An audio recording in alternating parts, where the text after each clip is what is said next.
Hey YouTube, I just wanted to make a video about the problems that I've had with this bike in the first 6 months of ownership. That some of them I caused, and some of them that some parts that just failed. So first thing is the battery.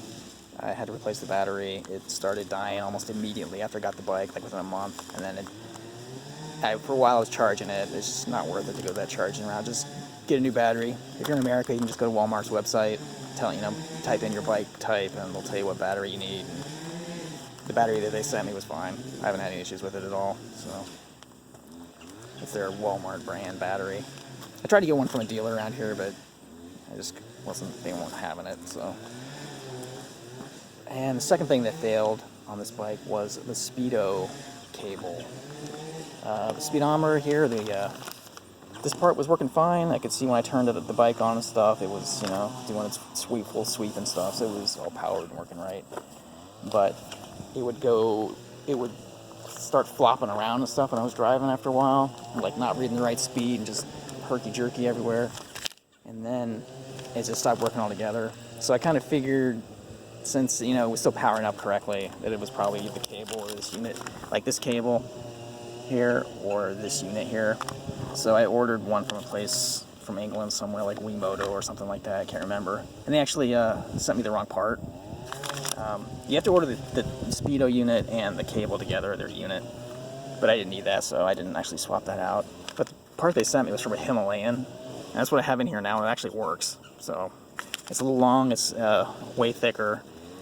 And I had to tie it off a little bit up here, tape some of the slack, because I didn't have anywhere to put it.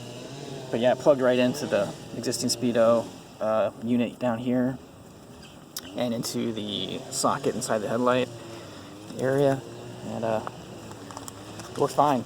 So no complaints. I tested versus the GPS speedometer, and it's pretty close. So it must be fine. I don't know if it's got more resistance in it or not, if it's off by like 1% or 2%, I don't know, because I know the Himalayan's got a different size front wheel, but I don't know, I didn't have any issues with it. So, and the next thing that failed, well, it didn't really fail, the next problem I had was false neutrals. When I first got the bike, sometimes it was hard to get into neutral, and sometimes I thought I was in neutral, and it would kind of roll a little bit, so I got in this habit of slowly letting the clutch out whenever it was in neutral. So I'm like, man, this may not be in neutral. But what fixed that was actually adding a little more oil.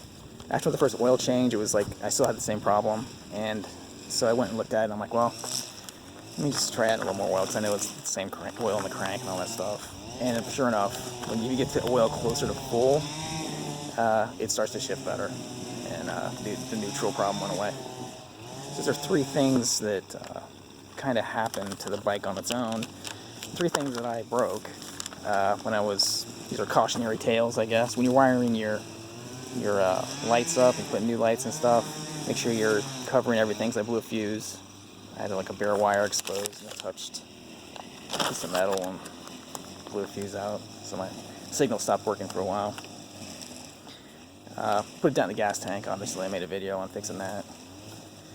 And sometimes when you clean it, you want to make sure that you're not getting any S100 or S100 or protectorant on your brakes, on your brake pads and stuff, because I got a little bit on my rear brake, and that thing just didn't work very well at all. It was just, not that it works great anyway, but it was noticeable deterioration, so you really want to make sure you're covering those things, covering up your brakes when you're washing it. And that's pretty much it. Those are three things I broke, and three things that broke on their own. So, thanks YouTube.